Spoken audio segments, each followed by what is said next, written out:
بسم اللہ الرحمن الرحیم۔ حلف الفضول۔ روز روز کی لڑائیوں سے عرب کے سینکڑوں گھرانے برباد ہو گئے۔ ہر طرف بدامنی اور آئے دن کی لوٹ مار سے ملک کا امن و امان غارت ہو چکا تھا۔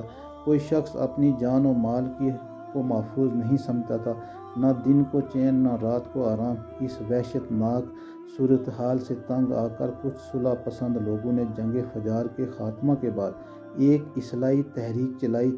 چنانچہ بنو ہاشم، بنو زہرہ، بنو اسد وغیرہ قبائل قریش کے بڑے بڑے سرداران عبداللہ بن جدعان کے مکان پر جمع ہوئے اور حضور صلی اللہ علیہ وسلم کے چاچا زبیر بن عبد المطلب نے یہ تجویز رکھی موجودہ حالات کو سدھارنے کے لیے کوئی معاہدہ کرنا چاہیے۔ چنانچہ تمام سرداروں نے بقائے باہم کے اصول پر جیو اور جینے دو کے قسم کا ایک معاہدہ کیا اور حلف اٹھا کر عہد کیا کہ ہم لوگ ملک سے بے امنی دور کریں گے، مسافروں کی حفاظت کریں گے، غریبوں کی امداد کرتے رہیں گے، مظلوم کی حمایت کریں گے، کسی ظالم یا غاصب کو مکہ میں نہیں رہنے دیں گے۔ اس معاہدے میں حضور اقدس صلی اللہ علیہ وسلم بھی شریک تھے اور آپ کو یہ معاہدہ اس قدر عزیز تھا کہ اعلان نبوت کے بعد آپ فرمایا کرتے تھے کہ اس معاہدے سے مجھے اتنی خوشی ہوئی کہ اگر اس معاہدے کے بدلے میں مجھے سرخ رنگ کے اونٹ بھی دیتا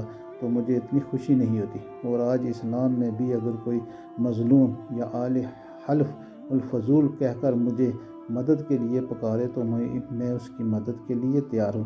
اس تاریخی معاہدے کو حلف الفضول اس لیے کہتے ہیں کہ قریش کے اس معاہدے سے بہت سے پہلے مکہ میں قبیلہ جرہم کے سرداروں کے درمیان بھی بالکل ایسا ہی ایک معاہدہ ہوا تھا، اور چونکہ قبیلہ جرہم کے وہ لوگ جو اس معاہدے کے محرک تھے ان سب لوگوں کا نام فضل تھا، یعنی فضل بن حارث اور فضل بن عودہ اور فضل بن فضالہ، اس لیے اس معاہدے کا نام حلف الفضول رکھ دیا گیا، یعنی ان چند آدمیوں کا معاہدہ جن کے نام فضل تھے۔